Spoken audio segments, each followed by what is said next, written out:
Hey everyone, welcome to a new video. Welcome to Floating in Dreams. Today we are shopping my stash for the month of April. So let's get started. Welcome if you're new here, welcome if you're a returning visitor. Thank you so very much for being here today.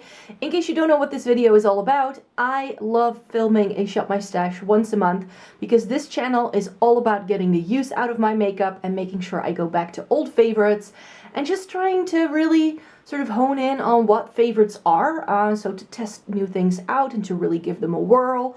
So once a month I come on here, I tell you about the products that I used, and then we also go into my drawers to select some new things. I also love trying out eyeshadow palettes, so towards the end of the video I will also be showing you what eyeshadow palettes I will be trying out in April, so that you know what you can look forward to in my 10 palette review video at the end of the month. And I'm always trying out new Essence and Catrice products when they have come out.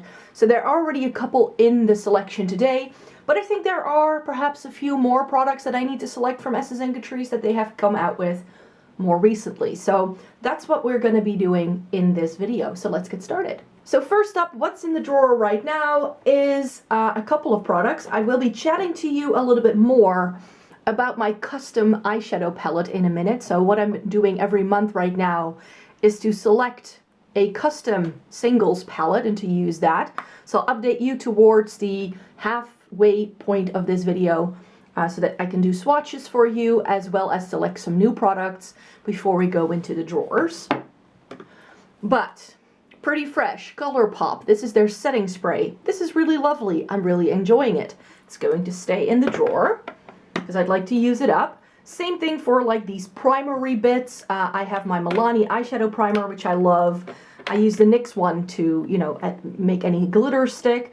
Painterly Paint Pot is still going strong. My vanilla like eyeshadow is still going strong. My lip balm is still going strong. And for lips, the product I've been reaching for the most is this gloss from Catrice. And this is from their new spring summer range. This is the Better Than Fake Lips Volume Gloss. And I actually did dedicated reviews over on my blog with all of the new Essence and Catrice lip products.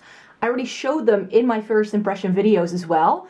But there weren't that many products, so that's why I decided to just write blog posts on them rather than do dedicated videos. So I'll make sure to link you in the description box down below to those blog posts so you can have a gander if you'd like. But yeah, the lip gloss review is part of it.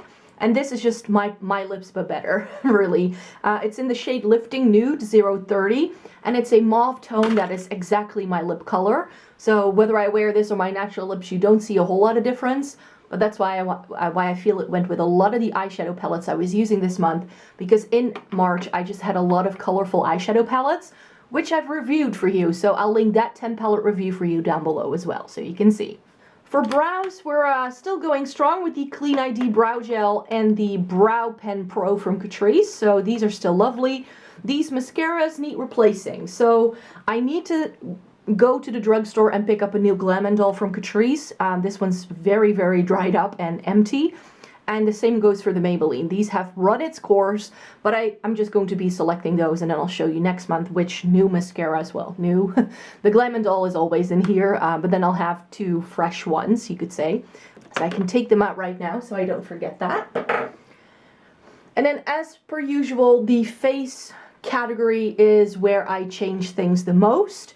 And that's definitely something that I want to do again.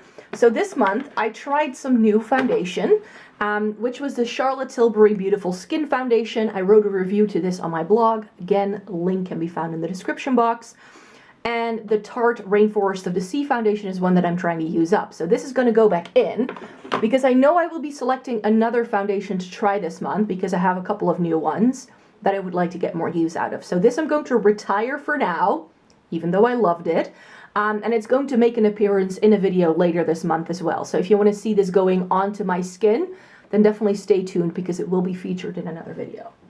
For concealer, I was using this old favorite combo, the Peri Para Ink Corrector in Peach and the Glossier Stretch Concealer in shade G12. For how much I've used this Glossier concealer, I find it very concerning that you can barely see I've used it. I only use this on my under eyes though, so I don't use it all over the face, but it's such a lovely combo and I really, really love it. I'm really glad I went back to it. but I have a new concealer to try. And for primer, this is going to stay in until we've used it up, but I finally used up my Essence primer that took me a lot longer to use up than I had expected. But this is the Hydrator Plump and Fresh primer from Catrice. This is in their spring-summer release, and again, something that I reviewed over on the blog in the past month, and it's a lovely primer. I really do like it. I think it has a lot of, like, if I just judge it standalone, like, is this a good primer? The answer is definitely yes, but it's not the same to the old Fresh It Up, which is still one of my all-time favorite primers. For blush, we are going to be selecting some new things. I went back to some old favorites as well as something new to try out. And here I don't really have any idea yet what I want to use, but the Natasha Denona Duo Glow in Rio is such a lovely shade. It's a really nice, cool tone pinky shade, and I got a lot of use out of it. It looks in the pan like it's going to be the same to like something like a NARS Orgasm kind of shade, but on me it's less peachy and it's more of a cool tone pink, which is why I far prefer this over something like the NARS, which I decluttered years ago. And then I went back to using my Catrice blush box in Dolce Vita. I've said it before, this is my replacement for Milani's Luminoso. I love this thing. And I also got quite a bit of use out of the Glow Play blush from MAC in the shade Heat Index. This is a great, like, cream to powder kind of formula. I do apply this with fingers though, but yeah, it's a really good one. It's a nice bright shade. I only had one bronzer in here, and it's the Fenty Beauty Sunstalker bronzer in the shade In the Sun. This is one that I think if I were to leave it in, that I could potentially start hitting pan on this at some point. I'm starting to sort of see, like, I'm not sure if I'm imagining this, but I'm starting to see some rings, it seems. I'm not sure if this pan has rings. So I'm actually inclined to keep it in for another month, just to see if we can hit pan on a bronzer this year. That would be lovely. And then the Kiko Radiant Fusion powder I want to keep in here because I tend to use up a powder before I move on to another thing. And this is going to take me a long time to use up. I think this may be a year-long, like, powder usage kind of thing. Because it looks like I've barely made a dent in this, and I use it every single time I do my makeup. And finally, my highlighters of choice were the Nabla Skin Glazing Highlighter in the shade Privilege. Loved it. So glad I selected it again. But the one I use the most is this Annabelle highlighter, the Perfect Glow in Topaz. This is so pretty. It's a white in the pan, but it's got a bit of a gold shift. It's so pretty, and I really liked how it paired with a lot of the more warm tone blushes that I was using this month. So these were just a really, really good pair to go for something golden toned or something a bit more peachy. Let me talk to you about this thing and select some new products to go in here. So this was my Customs eyeshadow palette for the month of March. I went with 4 shades. Lucid Lavender from Touch of Glam. Am I saying that correctly? Yes, it's Touch of Glam. Concrete Road from Sydney Grace. Nocturnal from Cleona. And this is Prussian Blue from Anastasia Beverly Hills. So let me show you what these look like in a swatch. So this is what the eyeshadows look like. So that would be a Lucid Lavender, which is in a really nice multi-chrome. This is Concrete Road, which is like the perfect matte taupe. This is Nocturnal from Cleona. And then this, it's on my pinky, so it probably won't swatch the best, but that's Prussian Blue from ABH. I remember doing like 4 or 5 different looks with this little quad. I'm not entirely sure anymore what I did, but I'll be popping some pictures up on the screen right now and sort of talk about how I felt these shades combined as I'm showing you those. So I mainly use Concrete Road as a crease shade, really. It was a crease / transition shade for me. And the first look I actually did was with just Concrete Road in the crease and Lucid Lavender all over the lid, just for a very neutral, easy look. I think I did like a cat eye kind of look where I used a bit of Prussian Blue in the outer V and Nocturnal on the lower lash line, and then kept the focus on Lucid Lavender. But I also remember doing some sort of like halo eye kind of look where I put Lucid Lavender in the middle and had it sort of like be framed by something else. And I also did, I think, 1 or 2 looks where I just used Lucid Lavender as a topper over these 2 shades. So I topped it over Prussian Blue to see just what the flip would be like. And I definitely think that if you put this over a deeper shade, that it really comes to life. So let me show you what my new quad will look like. Righty, so I've decided that this is going to be the palette for the month of April, and it's sort of inspired by this shade right here in the top, which other than this is an Inglot shade, I don't know the shade name from the top of my head. So I'm going to look up the shade names and put them in the description box down below for sure. I'll show you the swatches of this palette and the looks again next month. But what I actually would prefer to do, because I haven't shown you how I selected these shades for this quad right now, and that's because I just don't want to make these Shop My Stash videos overly long. So let me know in a comment down below if you would prefer to see me do a dedicated video with my quad and then just like show it in the Shop My Stash to show you, but that I do the swatches and the looks in a dedicated video, and also show you my selection products, how I build these products, because I think that could make for a fun video. So let me know if you'd be interested in seeing that. But what I have in here are two sort of like periwinkle shades, because periwinkle is the color of the year, of course, and these have always been like my periwinkles of choice. And then just to round out the palette, these are both by Inglot, by the way. This is a matte, this is a shimmer. Then I went in with a Makeup Geek shade. This is a Divina shade. This is a very nice blue tone purple from Sydney Grace. And this is Noir from Luxie, which I thought could be like an interesting shade to pair with the periwinkles, just to deepen it up. But I'm aware this is quite monochromatic, so we'll see how much versatility we get out of this.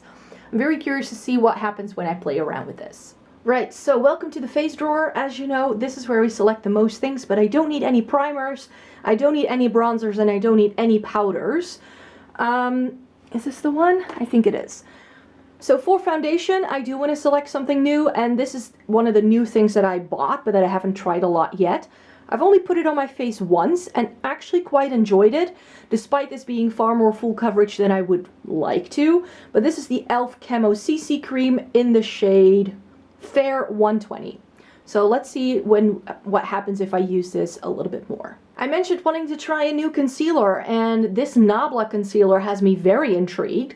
So I would like to get some more use out of this and see how I feel. This is the Nabla Regeneration Uplifting Creamy Concealer, and I have mine in the shade Light Ivory. For highlighter, Catrice actually came out with the Glow Lover Oil Infused Highlighter in Glowing Peony, this for the spring-summer selection. So I thought I could give this a review. So I liked it upon first impression. It's quite a subtle highlight though, so I definitely know that I would like to go with something more intense to counteract how subtle that one is. This is just staring at me. So we're gonna go in with Benefit Cookie. This is going to be my highlighter of choice for a more intense look. And for blush, we need to select a bunch of things. I actually pulled this out of my declutter because I was like, I actually really like the Milani blush, the cream blush. Should I just put that in then? I could go in with that. Yeah, that can be like a good neutral option, I think. I'm really feeling, like last month I had so many bright options that this month I want to go more neutral. So I'm going to go in with Hourglass's Mood Exposure. And then the Milani Cheek Kiss in the shade Nude Kiss. Oh, I know. It's good to have something very glowy. So this is the Benefit Gold Rush Mini Blush. And this is a really pretty peachy shade. And then that's it already. That's everything that I have to select. And then I'm going to show you what I'm going to be selecting in terms of eyeshadow palettes as well for this month. So that's it. Those are the products that I'm selecting for the month of April. As you can see, it's nicely organized here. And when I was looking at my mascaras, I was like, actually like, oh no, I wanted to try this out because I've only tried the waterproof version of the Lash Changer mascara from Catrice, and I was curious to see what the regular version would do because I think it's a dupe for the Maybelline and it's far less expensive than that is. So I'm going to give that a whirl, and then I need to pick up a new Glam & Dull from the drugstore when I'm there again. So let me chat to you about which eyeshadow palettes I will be using, and apart from my little custom palette with all of these periwinkle purples, I will be using quite a lot of neutral things actually, because I have a bunch of these ColourPop quads that I bought over Black Friday that I haven't used yet, so this is going to go into a 10 palette review. So I have Dare to Bear, which is all matte. I have Sorbet, which is like a mauve toned one. And then I have 4 from the Zodiac collection, so like a Virgo, Head, Capricorn in Charge, Tender Love in Cancer, and Never Tore Us Apart. This is the only one that's a bit more colorful. This is more green toned. I believe this has a bit of a purple, but it's still quite neutral. This is very cool toned, and this is also, again, a bit more mauve toned. Then I also have the Pat McGrath Venus in Fleurs Look Squad in Voyeuristic Vixen. So I'll show you the inside, what it looks like. I'm going to show you this, all of this very much in depth. I'm very looking forward to using this. So this will be staying on top of the vanity so I can use it tomorrow when I need to get ready for filming some more videos. So these are the products that I will be using. And also these larger color pop palettes that I bought over Black Friday. So I have the Orchid You Not, Sprinkle a Little Magic, and the Off Quartz. And these I all need to try ASAP. So these are going to be prioritized because I want to film a video where I reorganize palettes after doing my declutter. And these palettes need to be featured in that. So these I need to use ASAP. And then finally, because I think that this is a perfect palette for spring, my Pat McGrath Utopian Dream. This is going to be another palette that I will be using, and that's going to be 10 palettes altogether. So look out for that 10 palette review video that I will be doing for you towards the end of the month. I'm going to be trying out some more eyeshadow in the meantime. And these are the products I will be playing with this month. So I really hope you enjoyed watching this video today. Let me know in a comment down below what you will be trying out or what you plan on using. Because spring is hopefully going to be in full swing this month. At least I hope so. So I've got lots of products again. Some new things to try. Some things to go back to because I love them. These 2 things I'm really excited for. I love those products. So yeah, without further ado, thank you very much for watching today's video, you guys. Give it a thumbs up if you liked it. Subscribe to my channel if you'd like to see more by me. I make 3 new videos a week, and this month I'm doing a full week dedicated to eyeshadow palettes, so there will be some extra videos this month as well. So I hope you'd like to stay tuned for that, subscribe to the channel, and I hope to see you again in another video soon. Bye bye!